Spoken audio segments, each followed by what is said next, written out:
if the vacation you've been planning suddenly comes with a warning about kidnapping and extortion. That's the situation facing Americans considering a trip to Ecuador, after the U.S. State Department updated its travel advisory and highlighted serious security risks in several parts of the country. The overall advisory remains level 2, meaning Americans should exercise increased caution, but the details are far more serious in certain regions. Ecuador is one of South America's most popular destinations, known for its dramatic mountains, historic cities, Pacific coastline, and the world-famous Galapagos Islands. And Americans aren't a small part of that tourism picture. In 2024, U.S. citizens accounted for 33% of foreign entries into Ecuador, making Americans the largest foreign national group entering the country. So when Washington updates its warning, a lot of potential travelers are paying attention. Here's the key point.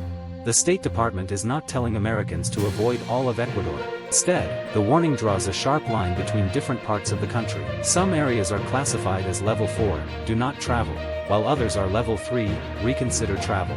That distinction matters, because someone planning a trip to one of Ecuador's famous destinations could face a very different risk assessment than someone traveling through a high-risk coastal area. The most serious restrictions include parts of Guayaquil, including the Nueva Prosperina and Pascuals districts and areas south of Portet de Targa Avenue. The State Department also lists several locations in the provinces of El Oro, Los Ríos, and Esmeraldas under its do not travel category because of crime and terrorism. Officials say violent incidents in some of these areas have increased in both frequency and brutality. And then there's another category that directly affects popular coastal travel. The State Department says Americans should reconsider travel to Manabí and Santa Elena provinces, along with several other areas, because of terrorism and crime. Those warnings are connected to a much broader security problem that has been growing around Ecuador's drug trafficking routes and criminal organizations. The warning specifically mentions murder, assault, kidnapping and armed robbery, with violent crime often connected to narco-trafficking. It also says U.S. citizens and lawful permanent residents have been victims of kidnapping and extortion. That's an important detail, because this isn't simply a warning about pickpockets or the kind of petty theft travelers might normally expect in a major tourist destination. But here's where the story gets more complicated.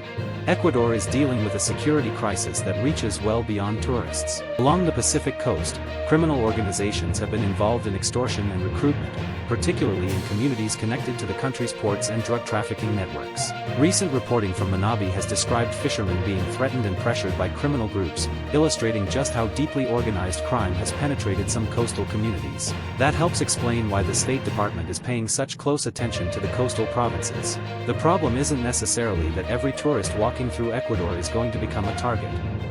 It's that travelers can enter areas where criminal organizations operate, and the security situation can change quickly. In remote locations, the U.S. government also warns that emergency assistance may be limited or delayed. There is another risk travelers need to understand: unrest. Demonstrations can happen across Ecuador, and officials warn that protesters may block roads and major highways without warning.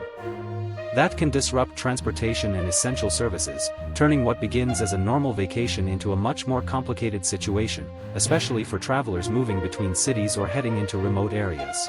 At the same time, several major tourist destinations remain outside the State Department's do not travel and reconsider travel designations. Quito and Cuenca are not listed in those higher risk categories, and the Galapagos Islands are also not included.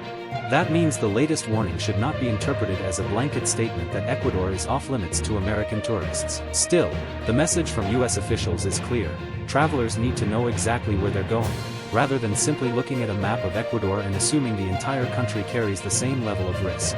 The State Department recommends monitoring local news, avoiding demonstrations and crowds, staying aware of surroundings, and having an emergency departure plan that does not depend entirely on U.S. government assistance. And this comes at a time when Ecuador remains an important international travel destination. Official 2025 data recorded more than 3.1 million international arrivals, with U.S. and Colombian citizens making up the largest foreign national groups entering the country. In other words, this warning affects a major flow of travelers, not some obscure destination that few Americans visit. So what should Americans take away from all of this? Not that Ecuador is automatically unsafe, and not that every popular destination has suddenly become dangerous. The real takeaway is that the country's security picture has become highly regional, and the difference between one destination and another can be significant. For anyone already planning a trip, the smartest move is to check the official advisory immediately before traveling and again while you're there, especially if your itinerary includes coastal provinces, remote areas, or long road journeys. Ecuador still offers extraordinary places to visit, but the latest warning makes one thing impossible to ignore: beautiful scenery doesn't erase a changing security environment.